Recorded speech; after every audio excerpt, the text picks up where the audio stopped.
ప్రభువైన యేసుక్రీస్తు నామమునకే మహిమ కలుగును గాక. ఆమేన్. చేరువచ్చిన దేవుని ప్రియులకు, సేవకులకు అందరికీ వందనాలు.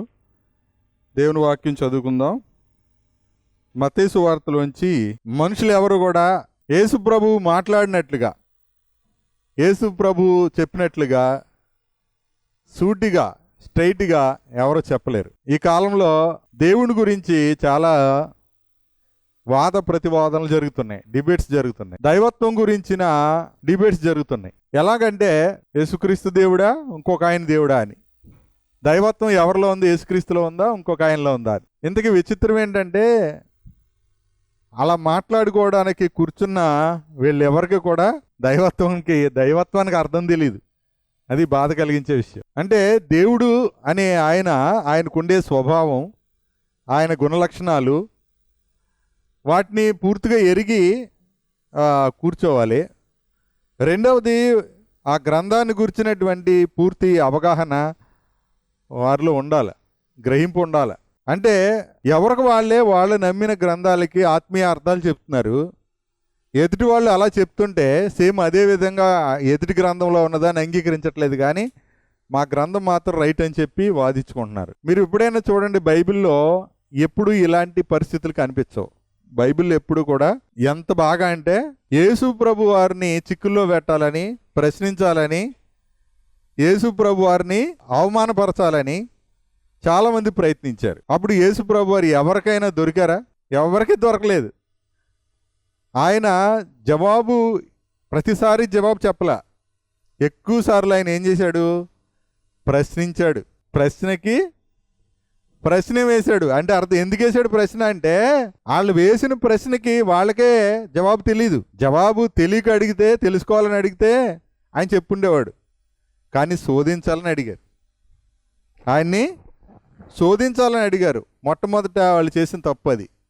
రెండవది ఏంటంటే, ఆయన ఎందుకు ప్రశ్నించేవాడంటే, ఒకవేళ ఈయన చెప్పినా కూడా అంగీకరించే స్థితి వాళ్ళ దగ్గర లేదు, వాళ్ళకి గ్రహించే స్థితి వాళ్ళకి లేదు. అందుకనే యోహాను సువార్తలో నేను మీతో చెప్పవలసిన సంగతులు ఇంకా అనేకాలు ఉన్నాయి, కానీ ఇప్పుడు మీరు వాటిని గ్రహించలేరు, సహించలేరు అని చెప్పాడు.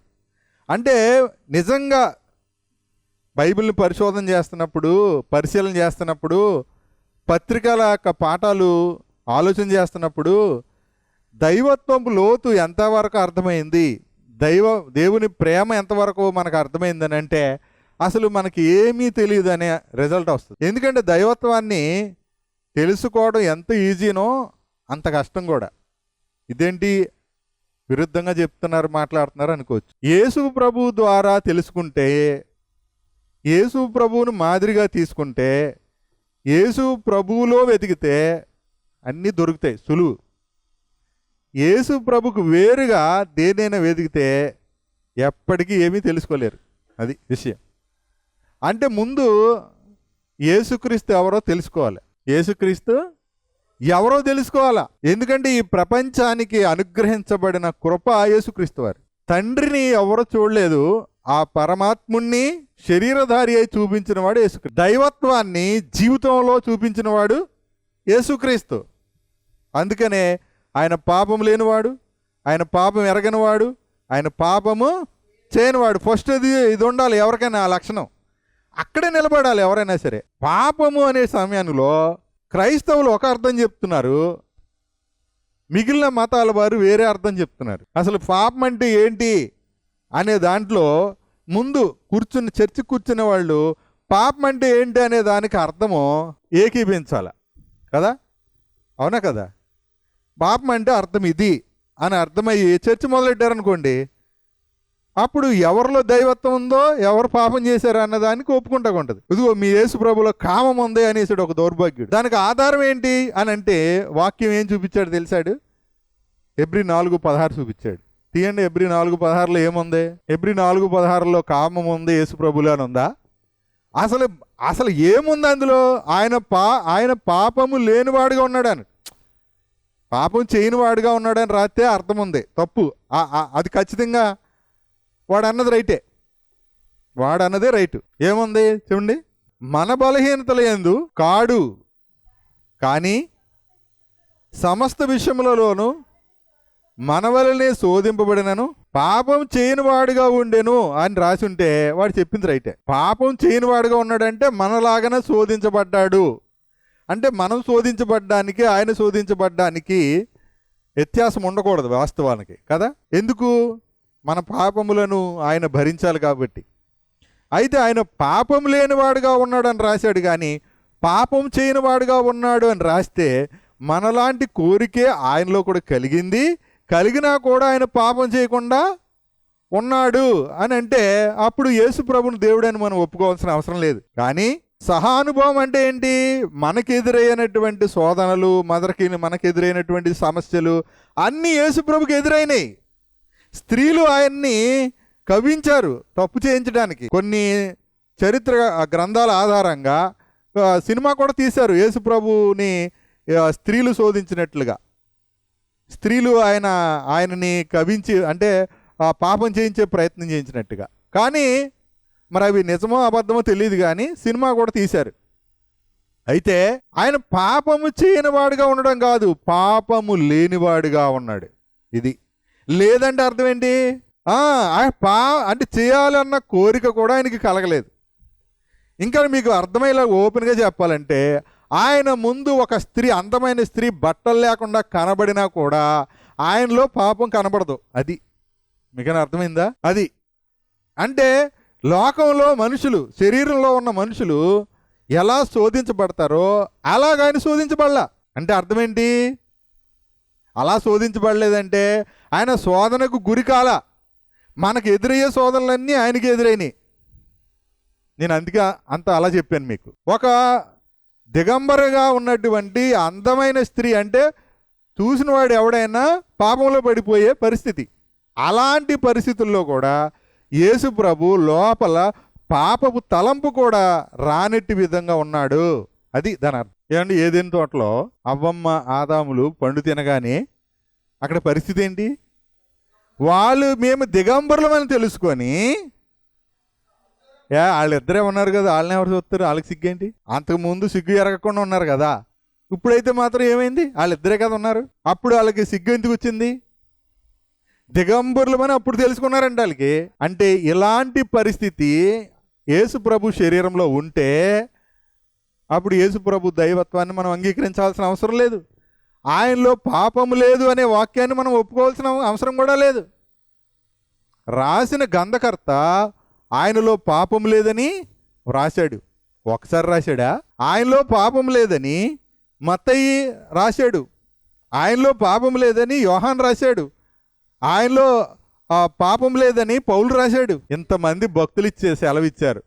నాయందు పాపమున్నదని మీలో ఎవడ స్థాపించగలడని యేసు ప్రభువే సవాలు విసిరాడు కదా. ఒకళ్ళు 2 సాక్ష్యాలు చాలు, కానీ ఇక్కడ మనకి అనేక సాక్ష్యాలు, 4 సాక్ష్యాలు కనపడుతున్నాయి మామూలుగా ఆలోచించేసి. పరిశుద్ధాత్మ సాక్ష్యము మరింత వివరంగా ఉంది. ఈ గ్రంథకర్త ఎవరు? పరిశుద్ధాత్ముడు. కాబట్టి పరిశుద్ధాత్మ ఇస్తున్న సాక్ష్యాన్ని నమ్మని వాడు ఆత్మ విషయమే దోషం చేస్తున్నాడు. వాడు నాశనానికి ఆడే ఉత్తరవాది. వాడిని వదిలిపెట్టేయాలి మనం. అలాంటి వాడితో అసలు వాదించమని బైబిల్ చెప్పట్లేదు. అసలు వాళ్ళతో కూర్చోకూడదు కూడా. ఎందుకంటే వాడు సమస్త నీతికి విరోధి. వాడు అబద్ధం ఆడినప్పుడు వాడి స్వభావాన్ని బట్టి అబద్ధం ఆడతాడు. వాడికి ఈ వాక్యంలో ఏం కనిపించింది? వాడికి కామం ఉంది యేసు ప్రభులా అని చూపించేస్తున్నాడు.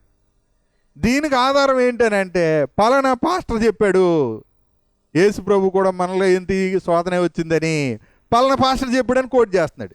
అంటే ఇప్పుడు ఎవరికి పెట్టాడు? ఇప్పుడు పాస్టర్కే గొడవ పెట్టాడు. ఇప్పుడు అప్పుడు వీళ్ళు ఏమన్నారు? ఈ పాస్టర్లు, అక్కడ ఉన్న పాస్టర్లో, అది ఆ పాస్టర్ తప్పు చెప్పాడు, మేము చెప్పేది రైటు, యేసు ప్రభులో కామం లేదు అని చెప్పారు. ఇప్పుడు ఇంతకీ వీళ్ళకి అర్థం కాలేదు, వాళ్ళకి అర్థం స్పష్టమైన గ్రహింపు అంటూ ఎవరికి లేదు. ఆ వాక్యంలో ఏముంది? పాపము లేనివాడుగా ఉన్నాడు. ఆయన ప్రవర్తనలో పాపం లేదు, ఆయన చూపులో పాపం లేదు, ఆయన ఆలోచనలో పాపం లేదు, అసలు ఆయనలో పాపమే లేదు.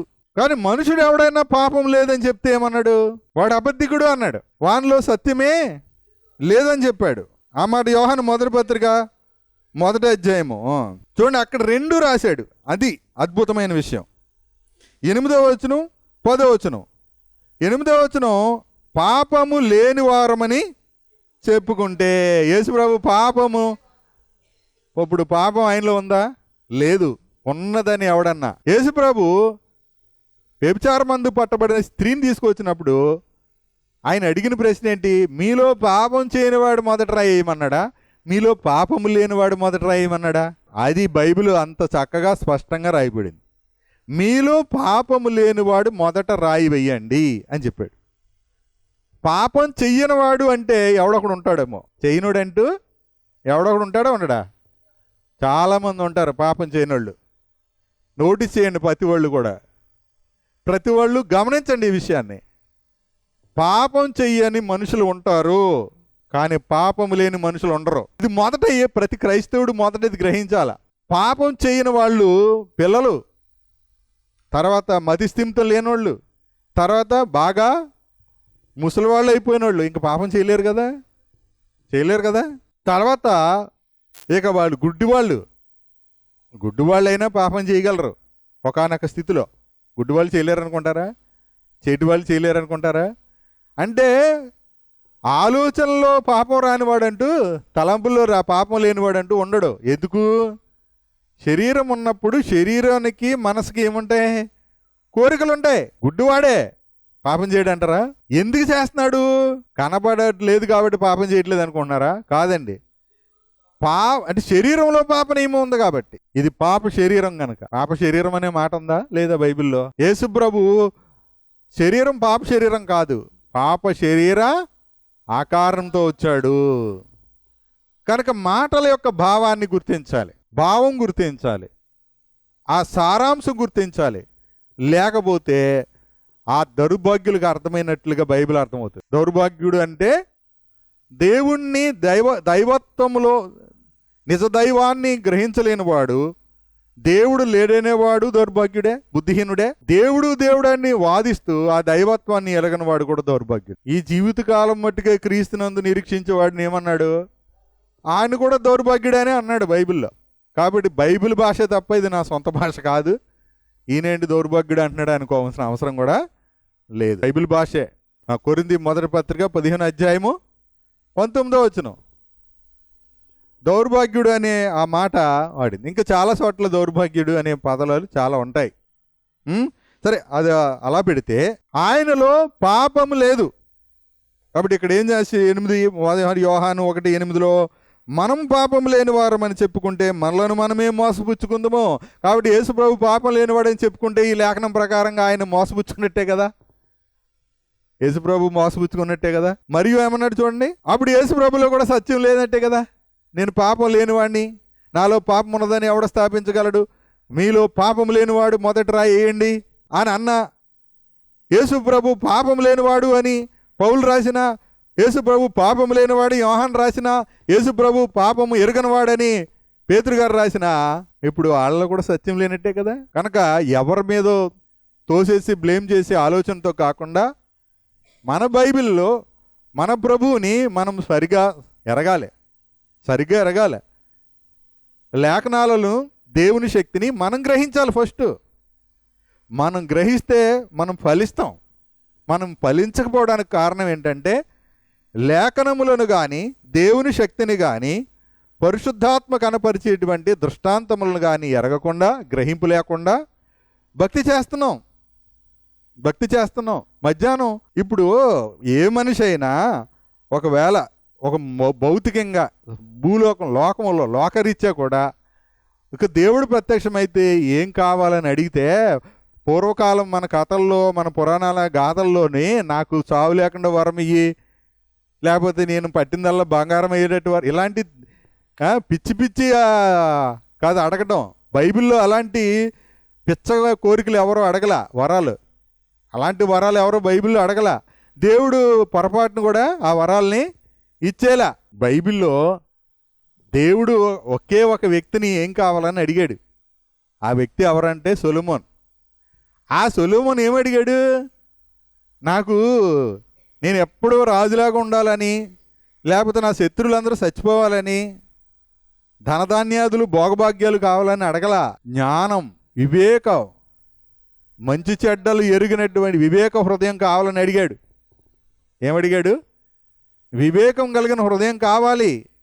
ఇదిగో ఈ ప్రజలు నీ ప్రజలు, ఈ రాజ్యం నీది, ఈ ప్రజలు నేను పాలించడానికి, పరిపాలన చేయడానికి నేను చిన్నవాడిని, నా జ్ఞానం తక్కువ, కాబట్టి నాకు జ్ఞాన హృదయం దయచేయమని అడిగాడు. ఒకవేళ ఈ కాలంలో దేవుడు ప్రత్యక్షమై మనల్ని అడిగితే దేవుణ్ణి ఏం అడగాలి అన్న దానికి ఎవరికి ఇది లేదండి. ఏమడుగుతారు? సడన్గా యేసు ప్రభు లేకపోతే దేవుడు ప్రత్యక్షమై అడిగితే ఏం అడగాలో కూడా తెలియని అయోమయ స్థితి. ఒక్కసారి ఇప్పుడు చెప్పేశాను కదా, అది కాకుండా అప్పుడు సొలొమోను జ్ఞానం అడిగాడు, ఇప్పుడు కూడా అదే కావాలా? లేకపోతే ఇంకేదైనా అడగాల? మీరు చెప్పాలి నాకు. ఏ కాలంలోనైనా ఏం కావాలి మనిషికి, అసలు ఏం కావాలని అంటే చూడండి, ఏం కావాలని అడిగినప్పుడల్లా ఎన్నో ఆలోచనలు వస్తున్నాయి. అంటే నిజానికి దైవత్వం అంటే అర్థం కానిది అదే అంటండి. ఆ రోజు యేసుప్రభుని వాళ్ళు సడన్గా క్వశ్చన్ వేసేసారు, ఎంత చిక్కుల్లో పెట్టాలని. బాబు, ఒకటి పెళ్ళయింది, అతను చనిపోయాడు, ఇప్పుడు ఆ స్త్రీ అతనికి సోదరుడు చేసుకున్నాడు, అలాగా అతనికి 7 ఉన్నారు సహోదరులు, ఆ 7 ఆమెతో సంసారం చేశారు, పెళ్లి చేసుకున్నారు. అయితే ఇప్పుడు పునరుద్ధానంలో మరణానంతరం ఎవరికి భార్యగా ఉంటుంది ఆమె అని అడుగుతున్నారు అనమాట. అంటే వీళ్ళ ఉద్దేశం ఏంటి? ఈ లోకంలో పిల్లలు ఉన్నట్టు కానీ భార్యలు ఉన్నట్టు కానీ మరణం తర్వాత కూడా ఆ లోకంలో భార్య పిల్లలు ఈ సంసారము ఇవన్నీ ఉంటాయని వాళ్ళు అలా ఆలోచించేస్తున్నారు. అంటే ఇప్పుడు అది వాళ్ళ సొంత ఆలోచన కదా, ఆలోచన అంటే ఏంటి? ఆ నిత్యత్వంలో ఆ లోకంలో దేవుడుండే లోకంలో ఏముంటుందో వాళ్ళకి తెలియదు. అంటే లేఖనాలు తెలియదు, దేవుని వాక్యము తెలియదు, దేవుని శక్తి కూడా తెలియదు వాళ్ళకి. ఈ రోజుకి కూడా దేవుడిని ఏం అడగాలో మనుషులకి ఎందుకు తెలియదు? ఇప్పుడు సడన్గా మనం ఒక స్వస్థశాలకు వెళ్ళి, అమ్మ మీకు ఇప్పుడు దేవుడికి ప్రత్యక్షమై మీకు ఏం కావాలని మిమ్మల్ని అడిగితే మీరు ఏం కోరుకుంటారో అది చీటీ మీద రాసి ఇచ్చండి అన్నాం అనుకోండి. అందులో శరీర సంబంధమైనవి ఎక్కువ ఉంటాయా, ఆత్మ సంబంధమైనది ఎక్కువ ఉంటాయా అని అంటే అసలు ఆత్మ సంబంధంగా ఒక్కళ్ళు కూడా రాయకపోవచ్చు. అంటే ఇప్పుడు దేవుని దృష్టిలో ఏది అడిగితే రైట్ అది నేను అడిగేది. అంటే అడిగేటప్పుడు దేవుని శక్తిని పొందుకున్నది అడగకూడదు. మళ్ళీ తర్వాత ఇంకో ఆన్సర్ చెప్పాడు, అది కూడా చెప్తాను. ఏం కావాలంటే ఇంకేం ఆలోచించి కృపను అడుగుతాను, నీ కృప చాలు అంటాను అన్నాడు. కృప అడగాల, ఆల్రెడీ ఇచ్చేసాడా? కృప ఆల్రెడీ అనుగ్రహించబడింది. ఆ కృపను బట్టి జీవితం వచ్చింది. పొందిన కృపని మనం అనుభవిస్తున్నాం ఆల్రెడీ. ఇప్పుడు కృప కావాలని అడిగితే మరి అనుభవిస్తూ ఉన్నవాడికి ఇంకా అది అలాగో, అది ఆల్రెడీ వరము, అది అనుగ్రహము, అది ఆల్రెడీ దేవుడికి మన మీద ఉంది కాబట్టి ఆయన ప్రత్యక్షమయ్యాడు, ఆయన అడుగుతున్నాడు ఏం కావాలని. అంటే ఇప్పుడు ఎలా ఏ కోణంలో చూసినా ఏ మనిషికైనా ఏం కావాలి అని అడిగితే ఏమి చెప్పలేడు. ఎందుకు చెప్పలేకపోతున్నాడు అంటే దేవుని శక్తిని ఎరగనందువల్ల చెప్పలేకపోతుంది. ఇలా చూస్తూ వెళ్తున్నప్పుడు మార్కు గారు కూడా ఇదే సందర్భం రాశాడు అనమాట. రాసినప్పుడు అక్కడేం రాశాడు చూడండి, మార్కు సువార్త 12వ అధ్యాయము. అందుకని ఆయన ఏమని చెప్పాడు లాస్ట్లో, నేను సజీవులకే దేవుడును కానీ మృతులకు. ఎవరికైనా అర్థమైంది ఈ మాట? చెప్పండి. ఇప్పుడు సజీవులకు దేవుడు అంటే అర్థం ఏంటి, మృతులకు దేవుడు అంటే అర్థం ఏంటి? బతుకున్న వాళ్ళందరూ సజీవులా, చచ్చిపోయిన వాళ్ళందరూ మృతులా అంటే మానవరీత్యా లోకరీత్యా ఆలోచన చేస్తే అవును అనే సవాబు వస్తుంది కదా, రైటే. కానీ లేఖనాల ప్రకారంగా ఆలోచన చేస్తే అది రాంగ్ ఆన్సర్. చూసారా, రాంగు రైట్ రెండు ఒకటే అవుతుందా? అప్పుడే ఒకసారి రాంగ్ అయిపోయి అదే మళ్ళీ తర్వాత రైట్ అవుద్దా? ఆయన మృతులకు దేవుడు కాదు సజీవులకే దేవుడు అన్నాడు కదా. అంటే ఇప్పుడు ఆయన చెప్పిన మృతులు ఎవరు, ఆయన చెప్పిన సజీవులు ఎవరు అది తెలియాలి. అప్పుడే యేసు ప్రభు మాటలకే పరమార్థం అర్థం అవుద్ది. వాళ్ళకి అర్థం కాక ఆశ్చర్యపోయారు ఆయన జవాబుకి. ఎందుకంటే వాళ్ళు కనుక్కోవడం వాళ్ళ జీవితకాలం సరిపోద్ది. వాళ్ళకి వాళ్ళు తెలుసుకోవాలంటే ఆ మృతులు ఎవరో ఆ సజీవులు ఎవరో తెలుసుకోవాలంటే మళ్ళీ యేసు ప్రభుని ఏమి వెంటాడాలి వాళ్ళు, లేకపోతే వాళ్ళకి అప్పటికే ఆ జీవాన్ని కనుక్కోలేరు. ఎవరు మృతులు ఎవరు సజీవులు అంటే, మృతులు అనగా మనకు తెలిసింది బైబిల్ ఆత్మీయంగా కొత్త నిబంధన ప్రకారంగా మృతులు అంటే పాపముల వల్ల అపరాధముల వల్ల చచ్చిన వారు, పాపములోనే ఉండి చచ్చిపోయిన వారు అందరూ మృతులే. క్రీస్తుని విశ్వసించి మరణములో నుండి జీవంలోనికి దాటిన వారందరూ ఎవరు? సజీవులు. దేవుని పిల్లలే సజీవులు. దేవుని వలన కలుగు జీవంలోండి వేరే పాపములతో అపరాధములతో చచ్చిన వారందరూ కూడా మృతులే. అంటే దేవుడు మృతులకు, పాపములో ఉన్న వారికి నేను దేవుని కాదని చెప్తున్నాడు. ఫైనల్గా చూసినప్పుడు కూడా ఏమంటున్నాడు? అక్రమం చేయవారులారా మీరెవరో నేను ఎరగను అని చెప్పేస్తున్నాడు. ఆయన ఎరగడా నిజానికి? మరి ఎందుకు ఎరగనంటున్నాడు? వాళ్ళ అక్రమం వల్ల వాళ్ళకి రెండు తెలీదు. ఎవరికి? అక్రమకారులకి రెండు తెలీదు. ఏంటది? వాళ్ళకి ఈ సృష్టికి కారణమైన లేఖనం తెలీదు. దేవుని వాక్యం వల్ల ఈ ప్రపంచాలు కలిగినాయి అన్న సంగతే వాళ్ళకి తెలియదు. రెండవది దేవుడు ఎంతటి శక్తిమంతుడు అన్నది కూడా వాళ్ళకి తెలియదు. కనుక వాళ్ళు అందుకనే వాళ్ళకి రెండు విషయాలు తెలీదు. వాళ్ళకి దేవుడు తెలియదు, దేవుని శక్తి తెలియదు. కనుక దేవుడు ఏమంటున్నాడు? ఇప్పుడు యేసుప్రభు ఏమంటున్నాడు? మీరెవరో నేను ఎరగనంటున్నాడు. నన్ను ఎవడు ఒప్పుకుంటాడు ఈ లోకం ఎదుట? వాళ్ళని నేను ఒప్పుకుంటా అన్నాడు. అవునా? ఎవడు నన్ను ఎరగనంటాడు ఈ లోకం ఎదుట? వాళ్ళు నేనేమన్నాడు? నేను ఎరగనని చెప్తాన్నాడు. అది విషయం. ఇప్పుడు అర్థమైంది మీకు ఎందుకు ఎరగనన్నాడు ఆయన ఎవరో మాకు తెలీదు అన్నారు. ఇంకా దారుణం ఏంటి? క్రైస్తవులు దేవుడిని ఎరుగుదామని చెప్పుకుంటున్నారు వీళ్ళు, కానీ తమ క్రియల వల్ల ఎలా చెప్తున్నారు? అసహ్యులు, అవిధేయులు, భ్రష్టులై ఉండి ఏమన్నాడు ఇంకా తర్వాత? తమ క్రియల వలన ఎరగమన్నట్టున్నారు. ఆయనను ఎరగము అన్నట్టున్నారు. పైకి భక్తి గలవారే ఉన్నారు కానీ దేవుని శక్తిని ఆశ్రయించలేదు అంటే అర్థం ఏంటి? దేవుని శక్తిని ఆశ్రయించలేదంటే అర్థం ఏంటి? దేవుడు ఎంత శక్తిమంతుడు అన్నది దేవుడు నమ్మిన వాళ్ళకి ఎంతమంది తెలుసు? దేవుడు ఎంత శక్తిమంతుడు అంటే అడిగితే క్రైస్తవులను అడిగితే సర్వశక్తిమంతుడండి అని చెప్తారు. ఏంటి? సర్వశక్తిమంతుడా? అయితే నీ జీవితంలో సర్వశక్తిమంతుడిగా ఉన్నాడా అని అడగండి. 0. నువ్వు సర్వశక్తిమంతుడైన దేవుడిని నమ్ముకున్నావు కదా, ఆయన నీకు ఎల్లప్పుడూ తోడుగా ఉంటాడు కదా, నీతో ఉంటాడు కదా, నీలో ఉన్నాడు కదా అంటే ఉన్నాడండి. ఉన్నాడా? ఏమో ఉంటాడండి.